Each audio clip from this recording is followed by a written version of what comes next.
I'm revealing the 5 biggest mistakes most adults make when practicing the piano. Over the years, I've helped dozens of adults build their skills and confidence at the piano, and honestly, these are the same 5 mistakes I kept seeing over and over again.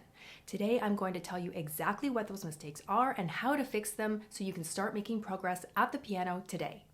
Number 5 is not having a plan or a long-term goal.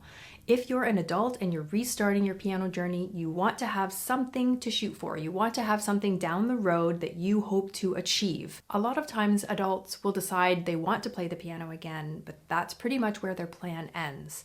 And it's really not a good idea to go into it with such a loose idea of just being able to play the piano, right? This is a very broad concept, playing the piano. So I advise having some sort of a plan, a long-term goal, such as I want to play this classical piece that I've always loved, or I've learned this piece in the past and I really liked it. I want to learn that again.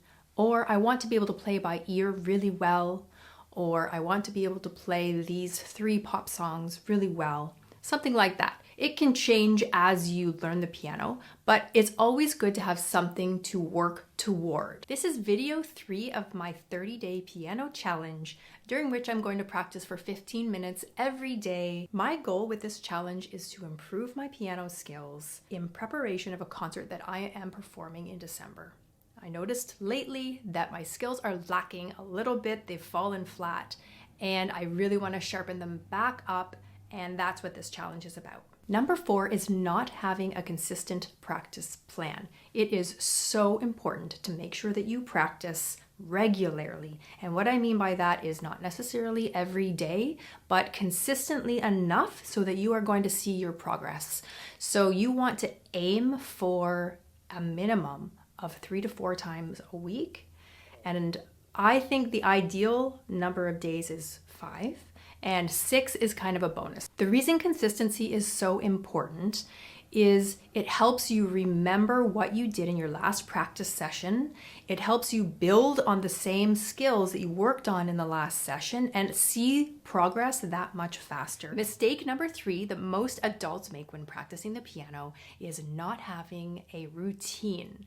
And what I mean by that is the same time of day or similar time of day every day when they sit down to practice. The ideal time of day for everyone is going to look different. So whatever time of day works best for you and your family, I encourage you to try and stick to that same time frame every day. You're going to find that after establishing this regular routine, it's going to almost seem like part of your day is incomplete if you don't have your practice. And you're going to be blown away by the amount of progress you can make just by having this routine in your day.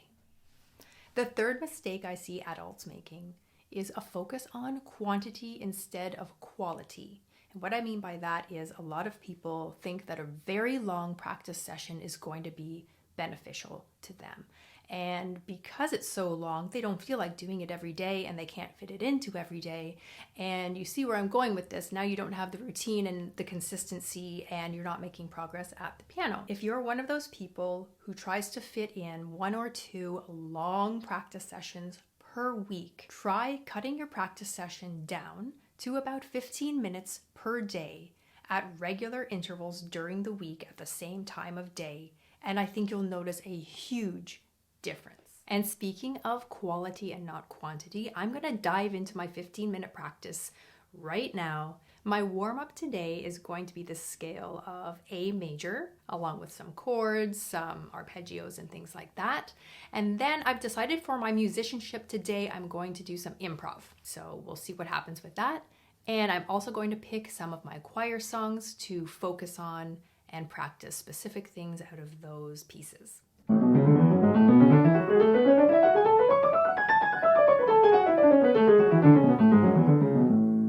Since my scale today is A major, I'm going to do some improv in the key of A major.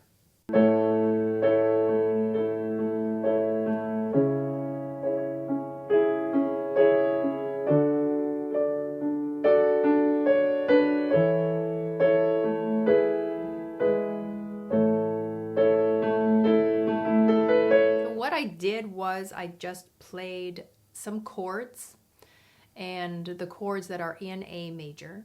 I tried them in a few different combinations, and I just made up a melody in the right hand that I thought might sound nice. And I just sort of played around with that for a little while until I had something that I liked. And then my 15 minutes was almost up. I have some duets that I'm playing for the choir. So I ran through my primo part. I'm playing the upper part in the duet. And that was my practice session today. So I didn't have the same sort of focused goals on each piece today. Instead, I chose to run a few pieces all the way through because I didn't have the time left. But I still feel good about my practice because that improv was just so fun and actually sort of inspiring. It was a little kind of enlightening. I don't know, it's a sunny day and like it was a beautiful key, and so I'm happy with that. I feel good about that, and I think that's what your piano practice should make you feel like. We've made it to the number one biggest mistake most adults make when practicing the piano, and that is being too hard on themselves. Nearly every single adult that I have ever worked with makes this mistake.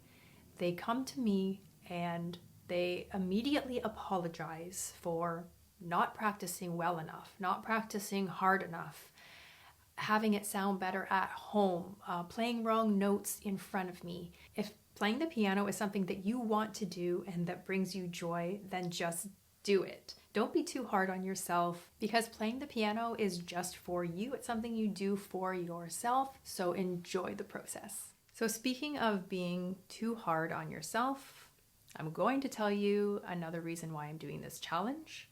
And it's not only a piano challenge for me, but it is a YouTube challenge. Because in the past, I have done faceless videos of just my hands playing on the piano and I have not shown my face. Because I don't like being on camera. So this is a huge challenge for me. And I think it's important because I have so much I want to share with you guys, and not all of it can be shared well by just showing my hands. So I'm challenging myself to show my face on camera for the next 30 days. And wish me luck. Join me in my next video where I will share the 7 essentials that you need in your piano practice room.